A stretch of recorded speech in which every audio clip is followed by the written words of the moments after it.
Hi friends, എല്ലാവർക്കും my നോട്ട്ബുക്കിലേക്ക് സ്വാഗതം. അപ്പോൾ എല്ലാവർക്കും അറിവുള്ളതാണ്, കേരള PSC ഇപ്പോൾ എക്സാമുകൾ നടത്താനായിട്ട് തീരുമാനിച്ചിട്ടുണ്ട്. ഈ കോവിഡ് പശ്ചാത്തലത്തിൽ COVID-19 പ്രോട്ടോകോൾ പാലിച്ചുകൊണ്ട് കേരള PSC നടത്തുന്ന പരീക്ഷകൾക്കുള്ള പ്രത്യേക മാർഗ്ഗനിർദ്ദേശങ്ങളാണ് ഇപ്പോൾ പറയാൻ പോകുന്നത്. അപ്പോൾ ഈ ഒരു ഇൻസ്ട്രക്ഷൻസ് ഇനി എക്സാം എഴുതാൻ പോകുന്ന എല്ലാ ഉദ്യോഗാർത്ഥികളും പ്രത്യേകം ശ്രദ്ധിക്കുക. നിങ്ങളുടെ സുഹൃത്തുക്കൾക്ക് ഇത് അയച്ചു കൊടുക്കുക, ഇൻഫോർമേഷൻ പാസ് ചെയ്യുക. അപ്പോൾ വർദ്ധിച്ചു വരുന്ന COVID-19 വ്യാപനം തടയുന്നതിനായി താഴെ പറയുന്ന നിർദ്ദേശങ്ങൾ പാലിക്കേണ്ടതാണ് ഉദ്യോഗാർത്ഥികളും അതുപോലെ ഇതുമായി ബന്ധപ്പെട്ട് പരീക്ഷയുമായി ബന്ധപ്പെട്ട് പ്രവർത്തിക്കുന്ന ഉദ്യോഗസ്ഥരും പാലിക്കേണ്ടതാണ്. ഇനി ഒന്നാമത്തെ കാര്യം എന്ന് പറയുന്നത്, COVID-19 വ്യാപനം തടയുന്നതിന് സർക്കാർ പുറപ്പെടുവിച്ച എല്ലാ മാനദണ്ഡങ്ങളും സുരക്ഷാ ക്രമീകരണങ്ങളും കേരള PSC പരീക്ഷാ നടത്തിപ്പിലും ബാധകമായിരിക്കും. പരീക്ഷയ്ക്കെത്തുന്ന എല്ലാ ഉദ്യോഗാർത്ഥികളും പരീക്ഷാ ഡ്യൂട്ടിയുമായി ബന്ധപ്പെട്ട് പ്രവർത്തിക്കുന്ന എല്ലാ ഉദ്യോഗസ്ഥരും ഈ ഒരു ആരോഗ്യ വകുപ്പ് പുറത്തിറക്കിയ സുരക്ഷാ നിർദ്ദേശങ്ങൾ പാലിക്കണം. അപ്പോൾ പരീക്ഷാ കേന്ദ്രത്തിൽ എത്തുന്ന ഉദ്യോഗാർത്ഥികളും ജീവനക്കാരും സാമൂഹിക അകലം പാലിക്കേണ്ടതാണ്, മാസ്ക് ധരിക്കേണ്ടതാണ്.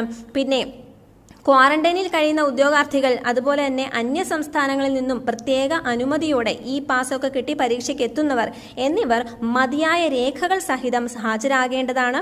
ഇപ്പോൾ അന്യ സംസ്ഥാനങ്ങളിൽ നിന്നും എത്തിയിട്ടുള്ള ക്വാറന്റൈൻ കാലാവധി പൂർത്തിയാകാത്ത ഉദ്യോഗാർത്ഥികൾ ഉണ്ടെങ്കിൽ അത് പ്രത്യേകം ഇൻഫോം ചെയ്യണം. അപ്പോൾ അവരെയും മറ്റ് കോവിഡ് രോഗലക്ഷണങ്ങൾ ഉണ്ടെന്ന് ചീഫ് സൂപ്രണ്ടിന് ബോധ്യപ്പെടുന്ന ഉദ്യോഗാർത്ഥിവരെയും പ്രത്യേകം മുറികളിൽ ഇരുത്തി പരീക്ഷ എഴുതിപ്പിക്കുന്നതാണ്. ഓക്കെ, അപ്പോൾ അതും ശ്രദ്ധിക്കുക. അപ്പോൾ ആ ഒരു സൗകര്യം കൂടി ഇവിടെ ചെയ്തു കൊടുക്കുന്നുണ്ട്. പിന്നെ ഓരോ ഉദ്യോഗാർത്ഥികളും അതാത് പരീക്ഷാ കേന്ദ്രത്തിലെ അധികൃതർ നൽകുന്ന നിർദ്ദേശങ്ങൾ കർശനമായി പാലിക്കണം. ഇനി ഉദ്യോഗാർത്ഥികൾക്ക് ഇടയ്ക്കിടയ്ക്ക് കൈകൾ സാനിറ്റൈസ് ചെയ്യുന്നതിന് ചെറിയൊരു സാനിറ്റൈസർ അല്ലെങ്കിൽ ട്രാൻസ്പെറൻറ്റ് ബോട്ടിലുള്ള സാനിറ്റൈസർ കൊണ്ടുവരാവുന്നതാണ്. അല്ലെങ്കിൽ നമുക്ക് ഇങ്ങനെയുള്ള ഒരു കാര്യങ്ങളും പുറത്തു നിന്ന് എക്സാം ഹാളിലേക്ക് കയറ്റാൻ പാടുള്ളതല്ല, എല്ലാവർക്കും അറിയാം. പക്ഷേ സാനിറ്റൈസറിൻ്റെ ചെറിയൊരു ട്രാൻസ്പെറൻറ്റ് ബോട്ടിൽ കൊണ്ടുവരാം. ഇനി നിലവിലുള്ള പ്രത്യേക സാഹചര്യം കണക്കിലെടുത്ത് ഉദ്യോഗാർത്ഥികൾക്ക് സുതാര്യമായ ട്രാൻസ്പെറന്റ് ആയ ബോട്ടിലിൽ കുടിവെള്ളം കൊണ്ടുവരുന്നതും അനുവദിക്കാവുന്നതാണ്. ഇനി പരീക്ഷയ്ക്കെത്തുന്ന ഉദ്യോഗാർത്ഥികളായാലും ജീവനക്കാരായാലും നിർബന്ധമായും തെർമൽ സ്കാനിങ്ങിന് വിധേയരാകണം.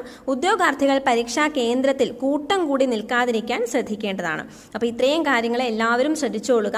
അന്യ സംസ്ഥാനങ്ങളിൽ നിന്ന് എക്സാം എഴുതാൻ വരുന്നവരും പ്ലാൻ ചെയ്യുന്നവർ നേരത്തെ തന്നെ ഈ ഒരു പാസ്സൊക്കെ എടുത്ത് അതിനുവേണ്ടി മുൻകൂർ തയ്യാറെടുത്ത് ക്വാറന്റൈൻ നിൽക്കാനുള്ള സമയവും ഒക്കെ നോക്കിയിട്ട് വരിക. അപ്പോൾ എന്തെങ്കിലും ഡൗട്ട് ഉണ്ടെങ്കിൽ നിങ്ങൾക്ക് താഴെ കമൻറ്റ് ചെയ്യാവുന്നതാണ്. അതിനനുസരിച്ച മാർഗ്ഗനിർദ്ദേശങ്ങൾ നമുക്ക് പ്രൊവൈഡ് ചെയ്യാവുന്നതാണ്. Thank you so much.